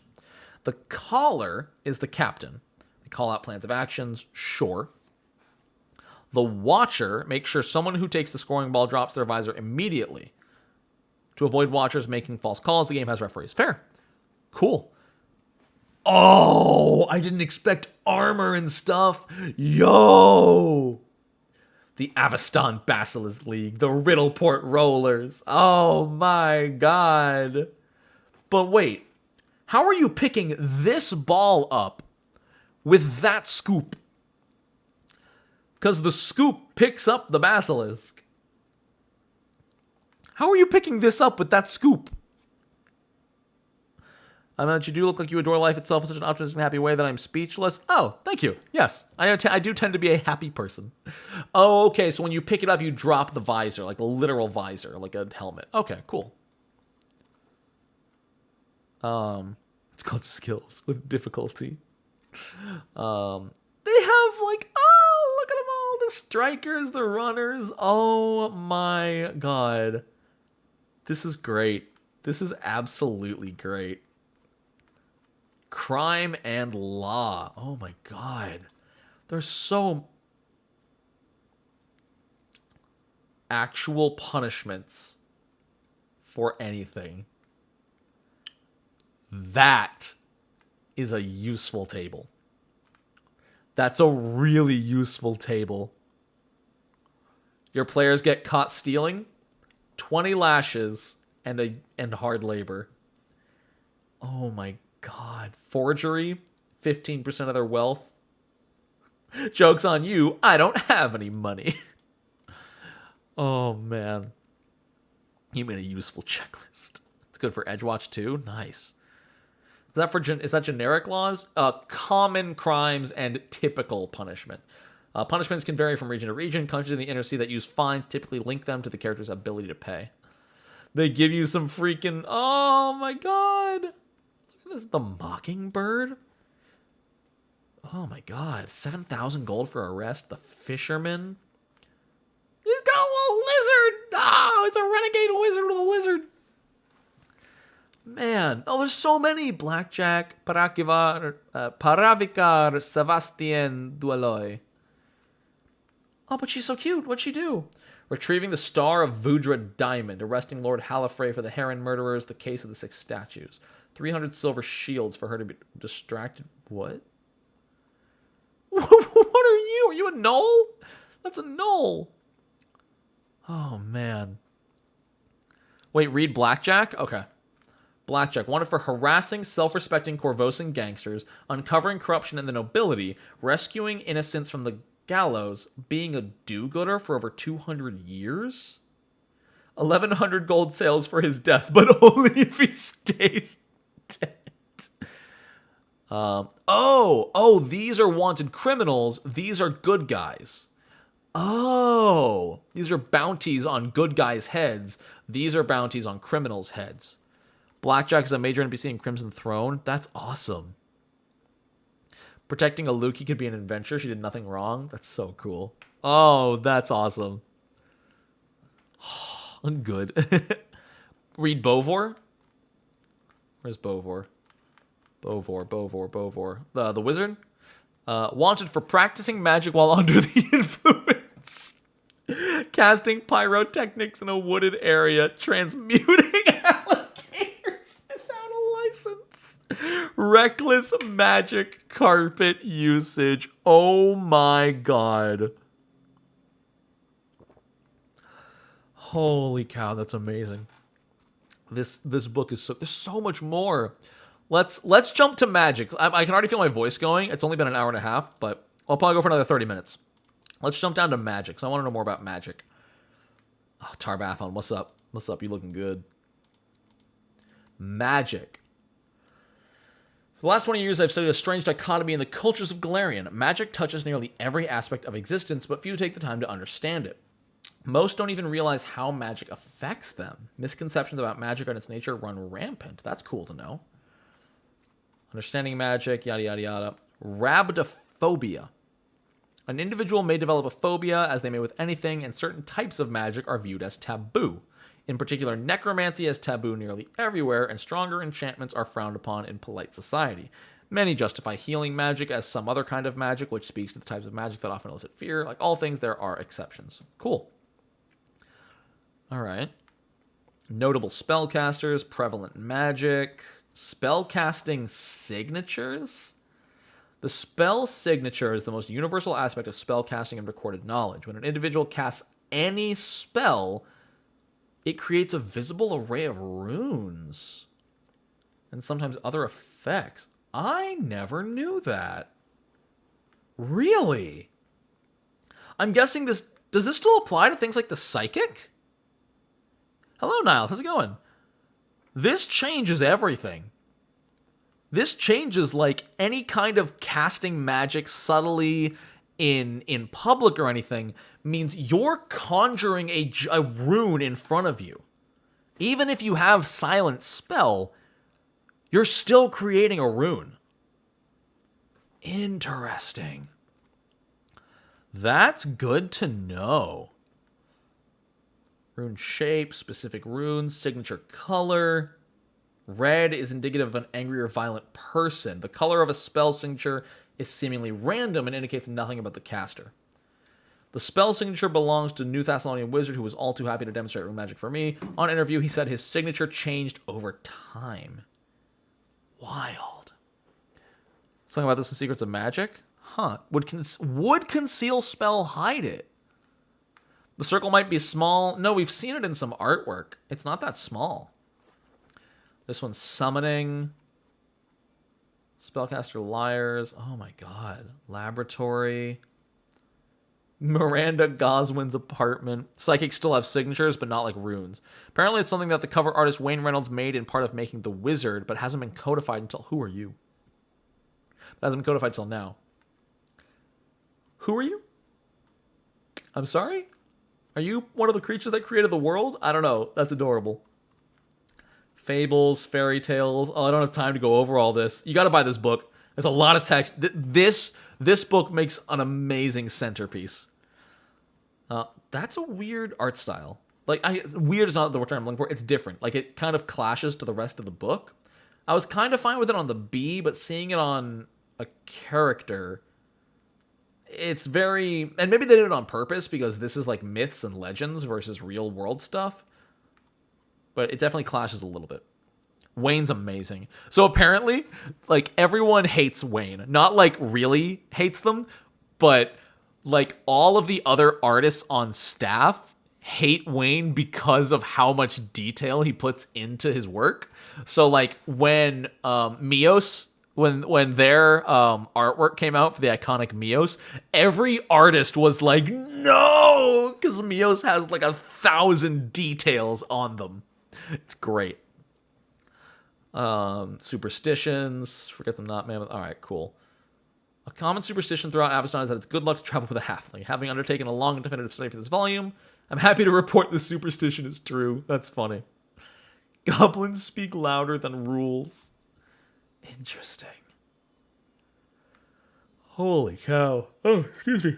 Oh, man. Throughout Old Cheliax, bats and spiders are considered lucky. They are never chased from businesses, homes, or barns, though they may be gently urged to find a different location. Interesting. This is that Red Riding Hood?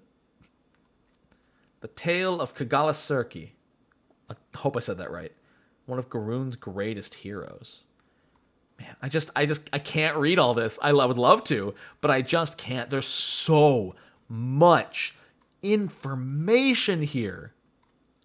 And it's like all... Ooh, hold on. We got a new rich... Yo! Finally, on page 90. And I respect them for this. This is the first piece of mechanics in the entire book. 90 pages in. It's the first mechanical thing.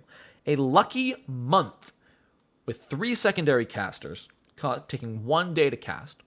You provide the provide a token with luck.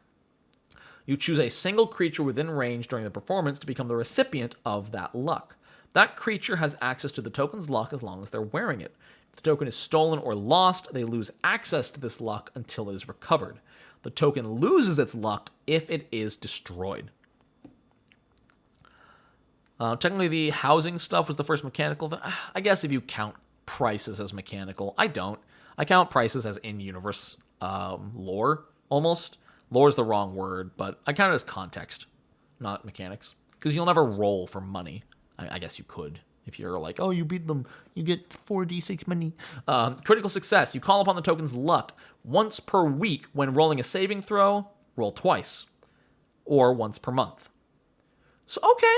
This gives someone the halfling luck. This is a ritual that takes a day to cast to give someone halfling luck. And then if they crit fail, the GM can make them roll disadvantage. Weird. Asmodean tattoos, Lamashtan adornments, Norgorber's secrets.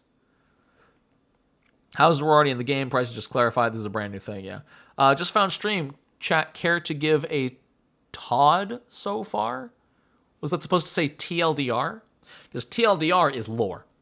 Not even necessarily lore. There is lore, but it's just information. It's context. This is a book of universal context. Holidays, how they track time, how they do food, how they dress, how artwork and famous people work. It's just so good.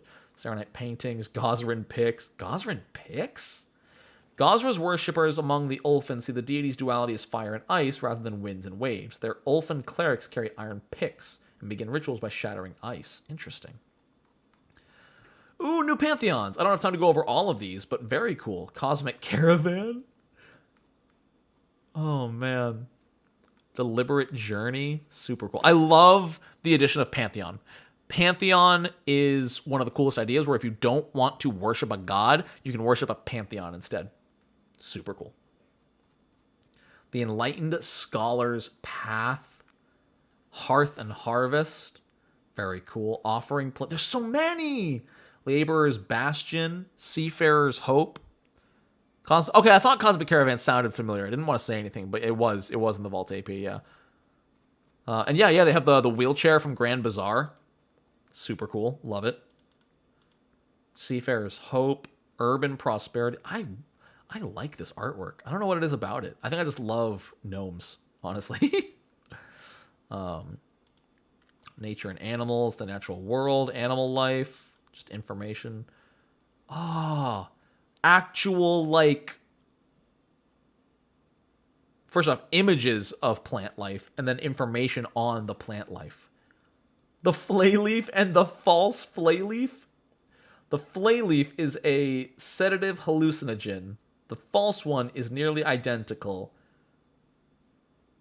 its effects are equivalent to belladonna. I will say, I think that was a halfling? It's hard to say. I will say, I feel like these could have been just slightly different images. They didn't need to be the exact same image with lowered saturation. But still, I get the idea. Winter Yew has filled many bellies with its nutritious bark and edible seeds. Cool.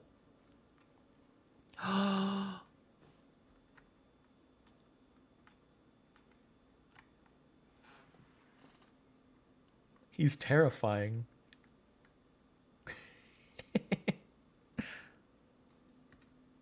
Alpaca friend.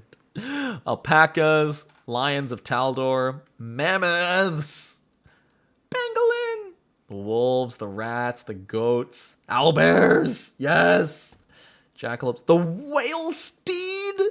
Whale steed riders are an unusual sight as learning to master the skill takes years of training. Oh my god, it's just a dolphin with tusks. Holy cow. Ooh, new alchemical items. All right. Artville suspension. This dried herb is known for its ability to draw toxins. Oh, so you activate it and roll medicine to treat poison. If you succeed, you can reduce the toxin by 1 stage. Can't be reduced below 1 stage. Just below stage 1.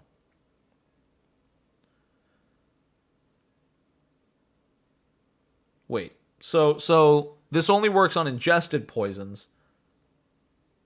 But what's the... Oh, because normal treat poison just gives you a bonus, right? Normal treat poison just gives you a bonus to a fortitude save? Yeah, okay, so this actually lowers it. That's fantastic. Because, like, normal treat poison does not even lower the stage. This gives you the bonus from the check, and if you succeed, lowers the stage. That's fantastic, but it does cause sickened 2. That's rough. Because that means your next save is going to be at -2. That's brutal.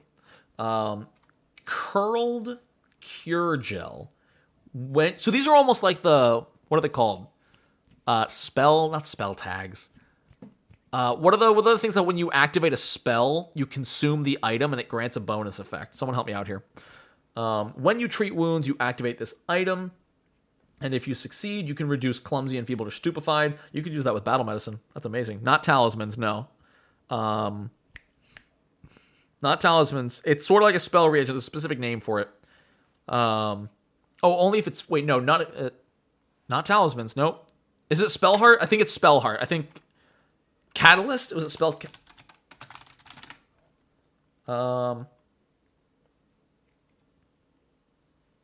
Okay, spell hearts are permanent, but I think it's spell catalyst. Was that it? Yeah, spell catalyst. That's what I was thinking of. I think spell hearts are like permanent ones. Spell heart is the permanent one. Catalyst. Yes, catalyst. That's the one. Thank you. These are like spell catalyst for the treat wounds action. That's really cool. Drowsy sun eye drops. When you attempt perception check to seek, you can draw and apply a dose of drowsy sun to your eyes, which grants you dark vision. If you do, your seek action gains manipulate. Interesting. Okay. So this is just an alchemical item that gives dark vision for 1 round. That's kind of cool. Lady's Blessing. If you use Lady's Blessing oil, the DC of the administer first aid is reduced to the creature's recovery roll rather than that +5. Okay, cool. Makes it super easy to stabilize. It is level 1, so like it's obviously still not as good as the stabilize cantrip, but it's still good to have on hand. But it would also still just be better to have a minor elixir of life, because that just brings them back up anyway. So that's a little Toothwort extract. As a trigger, if you use quick alchemy to craft an alchemical poison that is 1 level lower than your advanced alchemy level, you can extend the duration by a round. That's cool. So it just makes a poison last longer, but you can't make your strongest poisons with it. I have not played Pathfinder, but for me, this set is a good standard of TTRPG book. Yeah, no, this is great. This is fantastic. Yarrow Root Bandage. When you administer first aid, you can attempt to stop the bleeding as well, with only one medicine check. However, the DC for the medicine check is 5 plus the higher of the 2 DCs. Ooh. And you can't even battle medicine with this. Oh, but it helps them stop dying too. So you're trying to stabilize and get rid of persistent bleed in one roll, but that makes it plus 5 higher? That's insane. How hard is it usually to stem bleeding? Administer first aid. Because stemming bleeding... Come on, Nethys. Nethys, you can do it. You know what? Let's look at PF2 easy. So stop bleeding is the DC of the effect that caused the bleed. So if they failed, like, it's not 15. Yikes. So it's plus 5 by default. So let's say you're low level, you suffer bleed damage from a DC 5, or this is item level 4. So let's assume you're a level 4 party. You suffer persistent bleed damage, and it drops you from a DC 20 reflex save, let's say.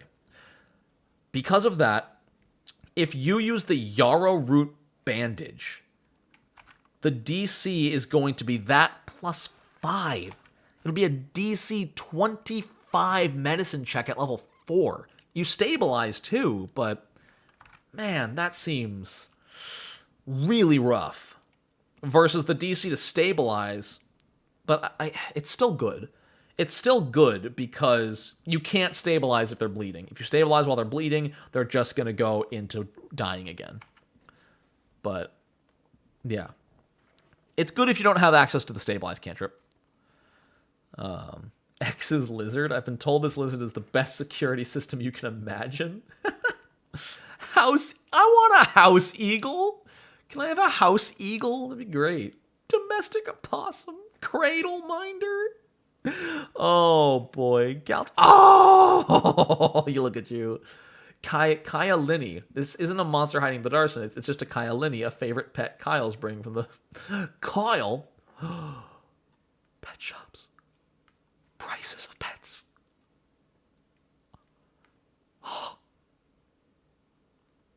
This is the most important part of this book.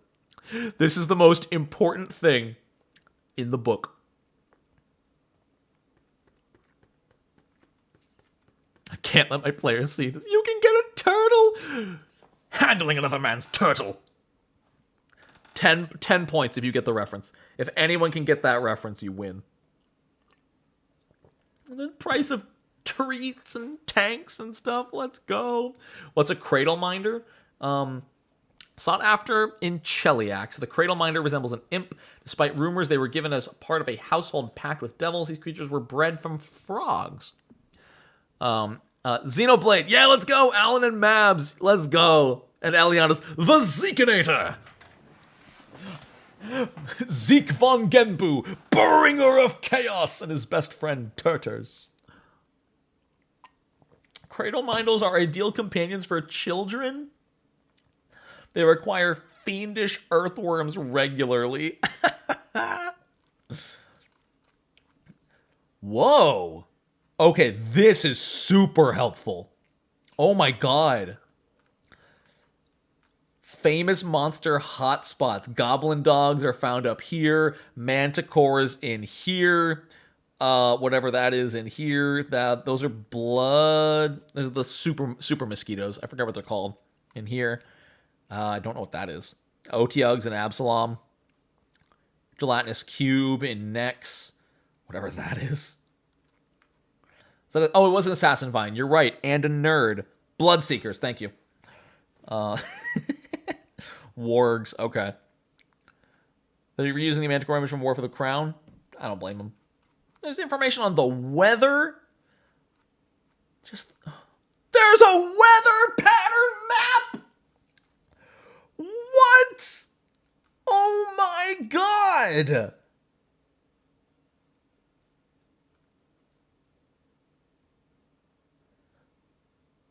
Holy crap! What does it say up here? Is that all? Is that just snow and ice? Polar tundra. Yeah, that's amazing. That's incredible. What is this? What is that? It's the only place it looks like that. Oh no, that is magical influence or unusual period. I love, yeah, Paizo's details on Golarion are just incredible. Wow. Gorgeous. And then just information. Natural disasters, information on those. Holy cow. So someone wanted me to read rare events, so we'll check this out and we'll call it a stream. Come from the land of the ice and snow. That's a reference I don't know. Animal migration. The Great Migration. Wait, event? This is an event? The following rare events are naturally occurring phenomena for GMs to use in their games around the Inner Sea. They're downtime activities. What? As these are rare events that only occur after a number of years, it is recommended that GMs use them sparingly. The benefits are a reward, like items or feats that will affect a character's powers. Yo.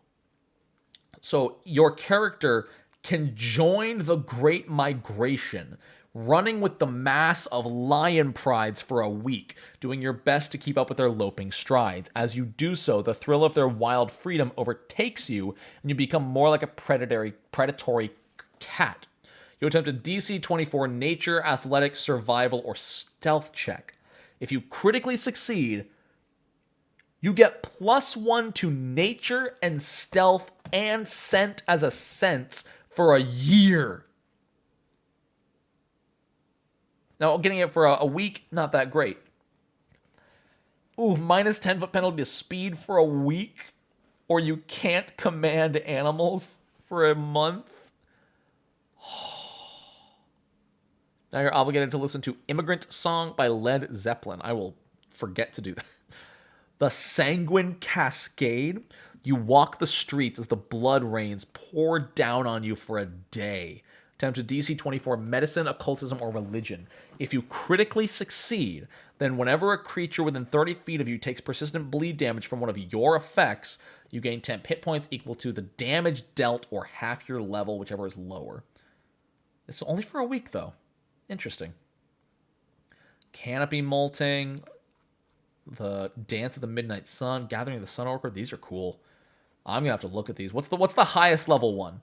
I think I saw a 12 back there. 14 is it? Okay. We're gonna read the highest level rare event. The Strixwind Race. Through magical means or by locating a workable path through Devil's Perch, you dash alongside the rapid winds for 1 week. As you do so, the unknown power that gives them strength seems to surround you. If you critically succeed your check, you can fly for a week. If you normal succeed, you gain resistance equal to your level against fall damage for a year.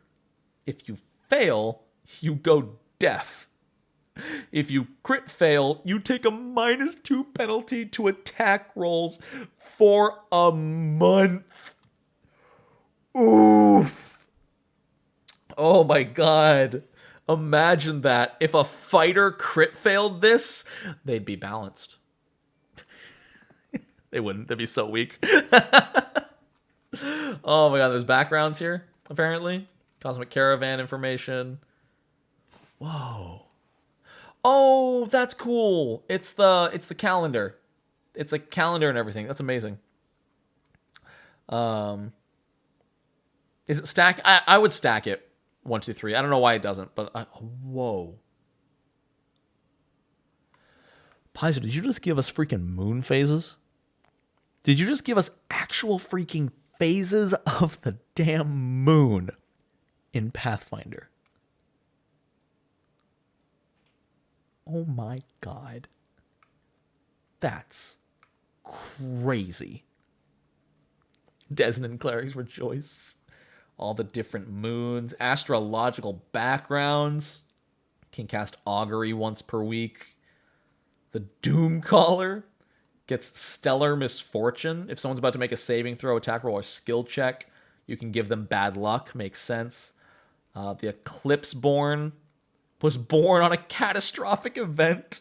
You can cast Ill Omen once per day. After you cast the spell, they can force you to roll with disadvantage. Oh, man. If it causes you to fail, you can cast it again. That's cool. Oh, my God. These are so clever. Nocturnal Investigator. Whenever you clearly identify the stars, if you roll a success to sense direction, you crit automatically. And if you crit fail, you normal fail. Very cool. Sign Bound. You gain the ability to cast an... holy cow, my voice is dying and my brain is shutting down. You gain the ability to cast an occult spell as determined by your astrological sign. That's so funny. Oh my god. Love more wheelchairs. Let's go. Wow. Oh, this book is so cool. Oh, that's such a cool book. Oh my god. I love this. Brain no word, no good, no more. No, me go eat food put in mouth and then drink booze, but delicious booze, so not drunk, just sippy. And then eat food while sippy and sleep. But, y'all, if you're looking for inspiration for your campaign, I don't think you could do better than this book. I'm going to go ahead and call the stream there. But, oh my god, thank you for coming out today. This was fun. Thanks for hanging out. My brain is shutting down. Oh my god. I'm just going to run an ad. I'm going to say thank you. I'm going to forget to listen to Led Zeppelin just because Eleanor said so. And I hope you guys have a wonderful one. I will see you on Friday for a very, very special video. See you later.